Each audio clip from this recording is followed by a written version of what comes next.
Have you ever been asked, how can you support Trump? He's got 91 indictments against him. It's either you're just watching the news or you don't care what the truth is. You just don't like someone. So you don't care what the truth is. Let's watch CNN. Pick apart exactly what he's saying. Here's my take. When President Biden made clear he was going to run for re-election, I had a sense of what his election strategy was and thought it was an intelligent path to victory. After the chaos of COVID and Trump, Joe Biden would stand for normalcy and a rising tide of good economic news. Donald Trump would divide Republicans, with significant chunks of the party wishing that someone like Nikki Haley or Ron DeSantis would be their nominee. Meanwhile, Trump would unite and motivate Democrats, allowing President Biden to focus on the votes of independents and swing states who threw the Electoral College to Trump in 2016 and to Biden in 2020. I have to admit, none of this is playing out as I thought it would. Trump is now leading in almost all the swing states, but behind those numbers lie even more troubling details. Is someone worried about the prospects of a second Trump? Pause. Why is he putting it worried? We're comparing two presidents. I don't understand why he even he can say that Biden's not going to win, but we're worried about what? It's silly, these words you use. All the swing states, but behind those numbers lie even more troubling details. Is someone worried about the prospects of a second Trump term? I think it's best to be honest about reality. I understand that polls are not always accurate, but in general, they have tended to underestimate Donald Trump's support, not overestimate it. I doubt that there are many shy Biden voters in the country. The economy has been in a robust recovery for more than 2 years now, with unemployment hitting a 54-year low in 2023 and increasing only slightly since then. But Biden is getting little credit for it. The shift here is stuck. On the question of who voters trust more to deal with the economy, Trump has a 22-point lead over Biden, according to an NBC poll from January. This marks a 15-point bump for Trump compared to the same poll in 2020. Perhaps this is because inflation is a far more pervasive problem than unemployment, affecting all Americans every day.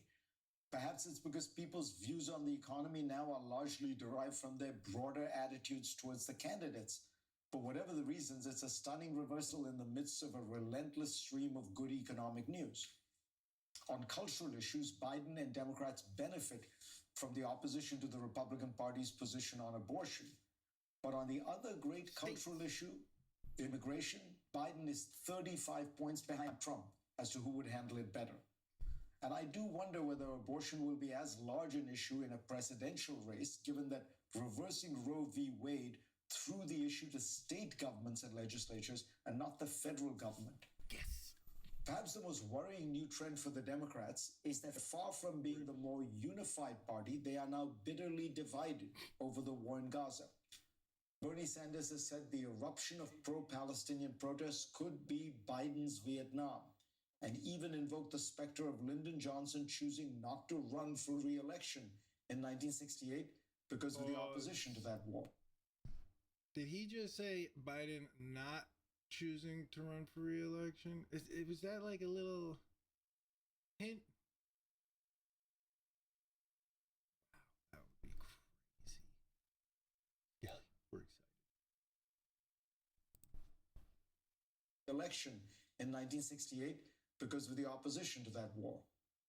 The analogy is far-fetched. America then was itself sending hundreds of thousands of troops to Vietnam, with more being recruited from college campuses every week.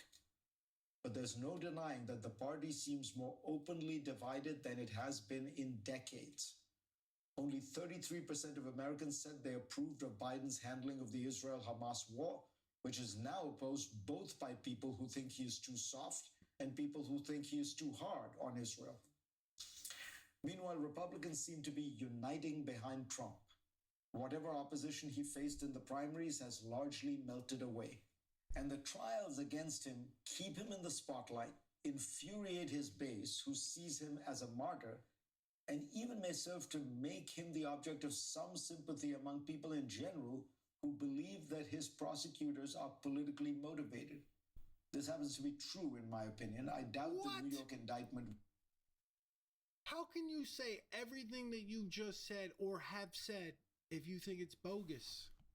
Why don't you say that in the beginning of the segment? I mean, this is crazy. Wasting our money, our time, our thinking on dumb. He needs to do something about this. He's stressed. You know what I mean? This area here, though, my man, he can do whatever he wants. All right, let's go. This happens to be true, in my opinion. I doubt the New York indictment would have been brought against a defendant whose name was not Donald Trump. A majority of Americans are skeptical that Trump will be able to get a fair trial, according to a CNN poll. And I haven't even mentioned Robert F. Kennedy Jr. and Cornel West and Jill Stein, all of whom would probably take votes away from Biden. Things could change. Polls do suggest that were Trump to be convicted of a felony, it could shift votes in Biden's favor. The administration may be able to pull off a... Did he not just say that these charges are bogus and now says if he's convicted on something, it's a... it don't make sense. That doesn't make sense. It could shift votes in Biden's favor. The administration may be able to pull off a ceasefire in Gaza and then a broader political settlement that gives Palestinians political rights and Israel diplomatic relations with Saudi Arabia. Trump could always embroil himself in some kind of scandal. But trend lines are not working in Biden's favor. He needs to do something bold and dramatic to seize the initiative, on asylum policy, for example, and reverse these numbers. The one that troubles me the most is on the question of who was the more competent. Joe Biden led Donald Trump by 9 points in 2020. Pause. The only reason that happened is because the media lied to us. And that's the truth. That's the only reason. We rely on the media to tell us the truth, and then we'll react. As we can see, come on. And reverse these numbers. The one that troubles me the most is on the question of who was the more competent. Joe Biden led Donald Trump by 9 points in 2020. But Trump now leads by 16 points in January 2024. It's not even... That 25-point shift could be a reflection of people's sense that the president's age is affecting his capacity to govern. His age or his power. And there's very little that Joe Biden can do now to change that perception. Go to CNN.com/opinions to read my column. Yep. There are so many contradicting statements between... it is insane to me. Insane. It's more insane than Skelly. We gotta go. We gotta vote.